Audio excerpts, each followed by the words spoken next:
Before diving into the rich and complex tapestry of Ezekiel chapter 1, verses 1 through 3, it's crucial to set the stage for what these verses represent and why they are so vital for us today. We are about to explore a passage from a book that stands as a monumental piece in scriptural literature, offering not just historical insights, but deep, spiritual truths. Ezekiel, a prophet chosen by God, is more than just a historical figure. He is a voice that echoes through time, speaking truths that are as relevant today as they were centuries ago. This passage marks the beginning of his prophetic journey, a journey that was set against the backdrop of one of the most tumultuous periods in Israel's history. The Israelites were in exile, a time of profound disorientation and despair. Yet, it's precisely in this setting that God chooses to reveal himself and his plans. The importance of understanding Ezekiel's context cannot be overstated. His messages, visions, and actions were profoundly shaped by the experiences of his people.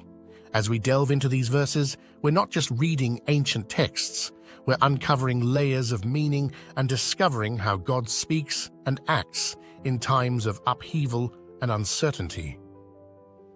Furthermore, these initial verses of Ezekiel set a tone for the rest of the book. They invite us into a world where the divine and the human intersect, where visions of God are not abstract concepts, but vivid realities that challenge and transform those who receive them. As we explore these verses, we're invited to see the world through Ezekiel's eyes, to feel the weight of his call, and to understand the immensity of the revelations entrusted to him. In embarking on this exploration, we are not just seeking to understand a text, we are seeking to encounter the living God who speaks through it. As we immerse ourselves in these verses, let us do so with open hearts and minds, ready to be moved, challenged, and inspired by the timeless wisdom they contain. In Ezekiel chapter 1, verse 1, we read, "In the 30th year, in the 4th month, on the 5th day of the month, as I was among the captives by the river Chebar, the heavens were opened, and I saw visions of God." This opening verse of Ezekiel sets a remarkable scene, rich with symbolism and meaning. The specificity of the date is not merely a historical anchor, it serves as a vivid reminder that God's revelations occur in real time within the fabric of human history. This grounding in a specific time and place underscores the authenticity and immediacy of Ezekiel's experience and message.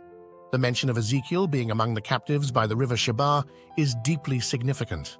It situates the prophet not in a place of comfort or power, but in a setting of exile and vulnerability. This is where the divine chooses to break into human experience, not in the temples or palaces, but in the midst of suffering and displacement.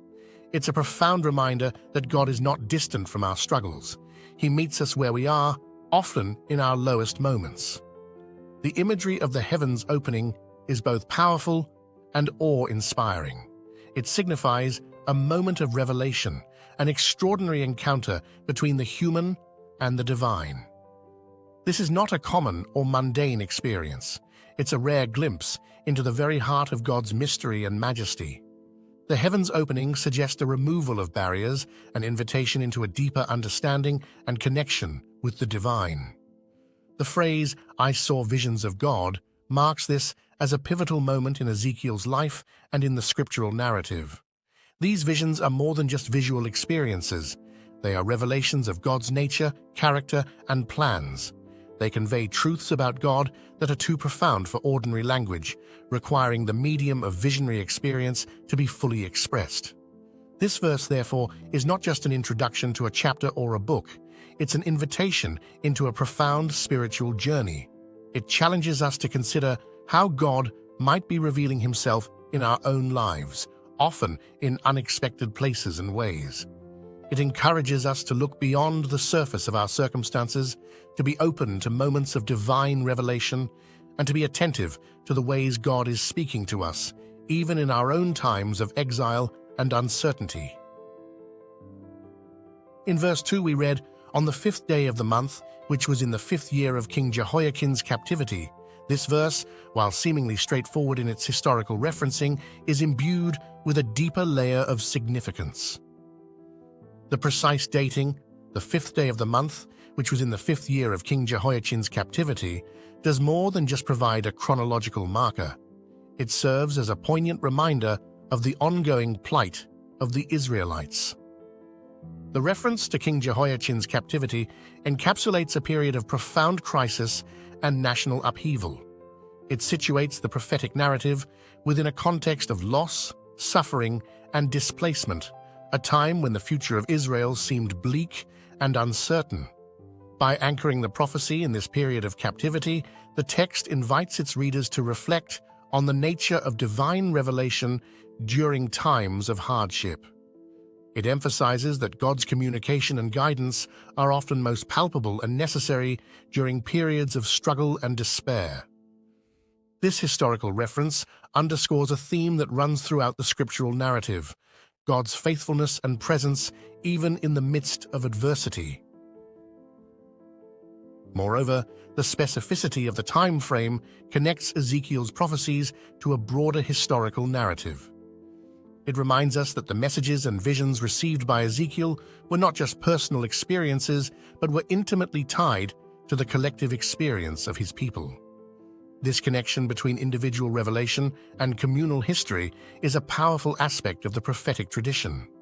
It serves as a reminder that God's dealings are not only with individuals, but with communities and nations, shaping their destinies according to his divine purposes.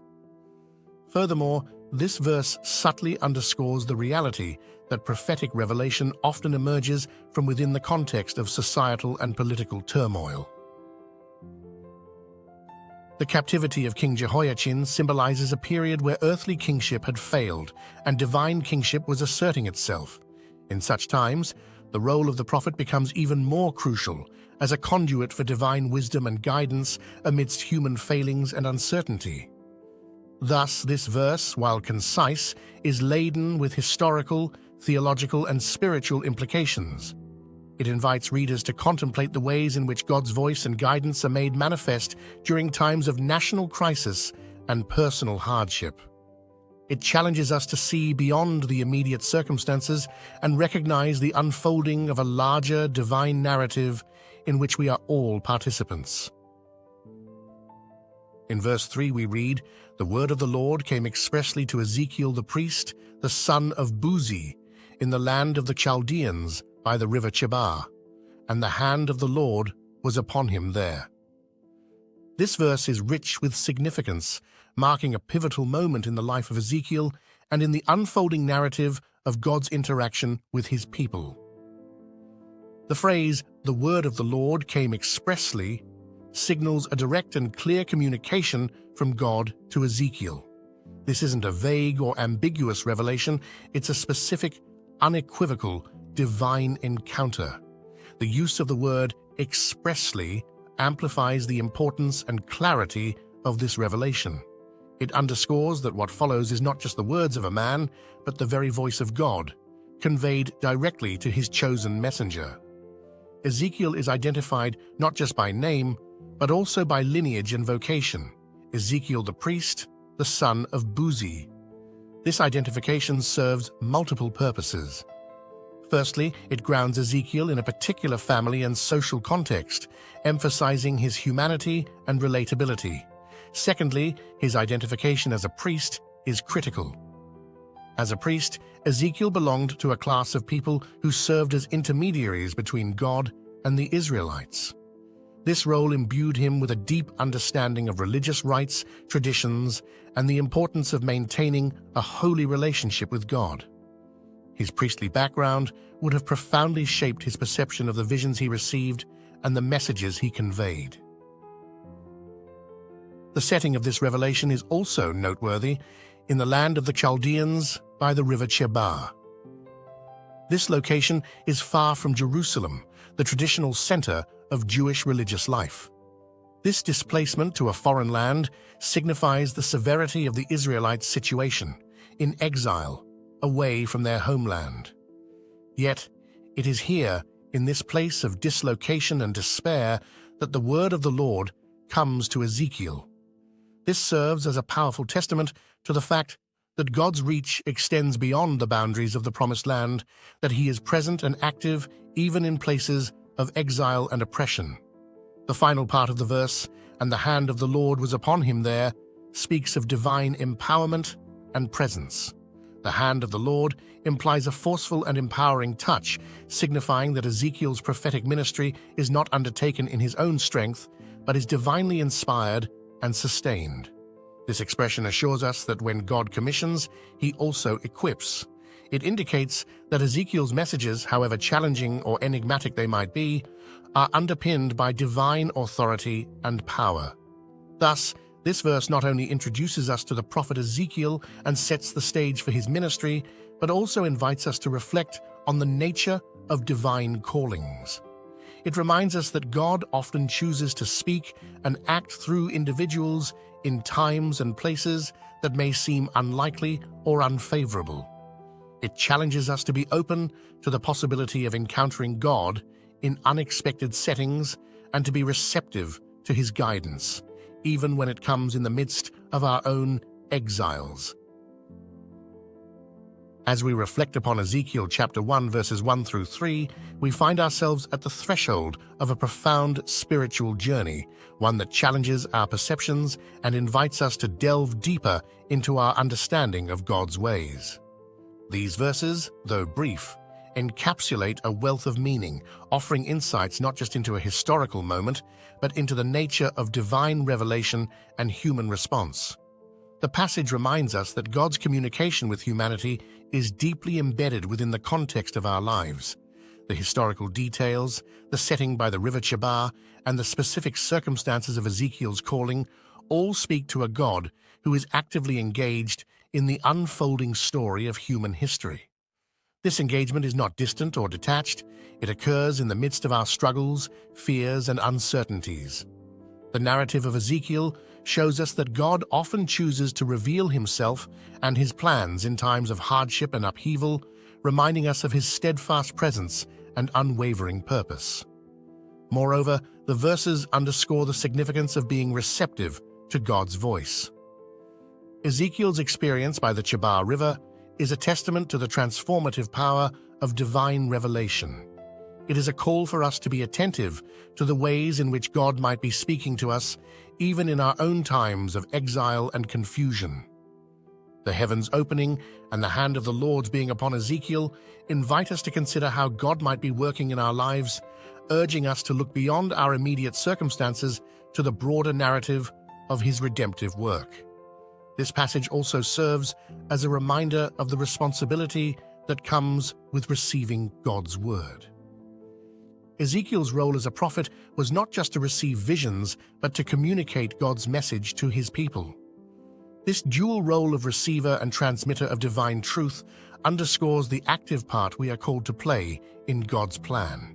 It challenges us to not only listen to God's voice, but also to be his messengers in the world, sharing his truth and love with those around us. Ezekiel chapter 1, verses 1 through 3 opens a window into the heart of God's interaction with his people, offering timeless lessons about his faithfulness, our receptivity to his word, and the call to be active participants in his divine narrative. As we contemplate these verses, let us do so with hearts open to the transformative power of God's word, ready to be shaped and used by him for his glorious purposes.